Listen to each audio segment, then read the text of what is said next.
When she stepped out of the taxi with her lover, suitcase rolling behind her, she smiled at the house she thought still belonged to her. The smile vanished the moment she tried the key, and the door didn't open.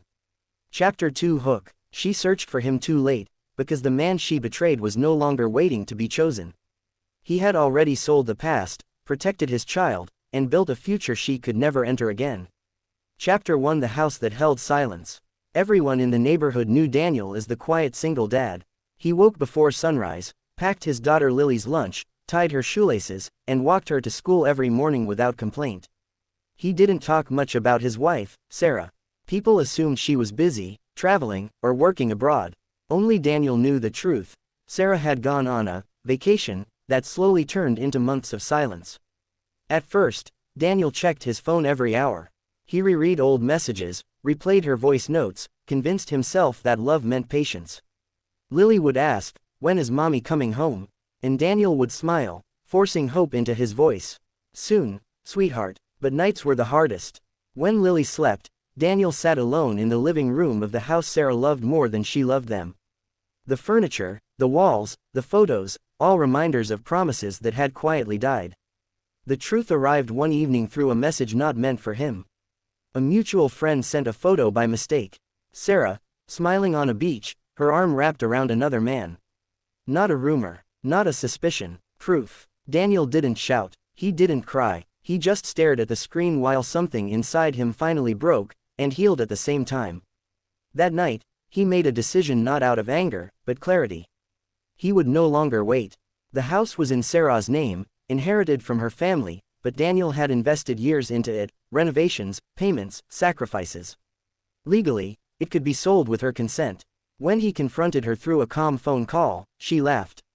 "Do whatever you want," she said casually. "I'm enjoying my life." Those words echoed in his mind as he contacted a lawyer the very next day. Weeks passed, papers were signed, the house went on the market. Daniel focused on Lily, her school, her laughter, her safety. He sold furniture, packed memories into boxes, and taught himself how to let go. The day the house was sold, Daniel stood in the empty living room with Lily. She held his hand tightly. "Daddy, are we going to be okay?" He knelt down, looked her in the eyes, and said words he had finally learned to believe. "Yes, we already are." They moved to a smaller place. A simpler life, fewer rooms, but more peace. Meanwhile, far away, Sarah booked her return ticket, excited to come home. She imagined Daniel waiting, broken, grateful she had returned. She didn't know the house was gone. She didn't know her choices had already closed the door behind her. Chapter 2 The Door That Never Opened Again. Sarah returned from vacation glowing. Her lover carried her suitcase, laughing as if the world owed them happiness. She dismissed him at the gate, saying, "I'll call you later." She wanted to see Daniel's face first. She wanted control back. She walked up the familiar path and slid the key into the lock. It didn't turn. She tried again. Harder. Nothing. Annoyed, she rang the bell. No answer. She knocked. A stranger opened the door.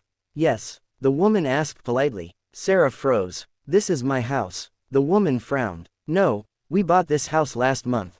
The world tilted. Sarah backed away, her phone slipping from her hand. She called Daniel again and again. No answer. Panic replaced confidence. She finally found his new address through a lawyer. When she arrived, there was no grand house, just a modest apartment. Filled with warmth and laughter. Daniel opened the door, Lily standing behind him. Sarah started crying instantly. "How could you do this? Sell the house without telling me?" After everything, Daniel looked calm, strong, different. "You told me to do whatever I wanted," he said quietly. "So I protected my child." Lily clutched his arm, instinctively sensing danger. Sarah fell to her knees, begging. "It was a mistake. I was confused. I came back." Daniel's voice didn't rise. "It didn't need to. You didn't come back for us," he said. "You came back because your vacation ended." Silence filled the hallway. Daniel continued, "I waited. I hoped. But while you were choosing yourself, I chose my daughter. This life, this peace, you weren't part of building it." Sarah realized then that she hadn't lost a house, she had lost a family. Daniel closed the door gently. Not out of cruelty, but closure. That night, he tucked Lily into bed.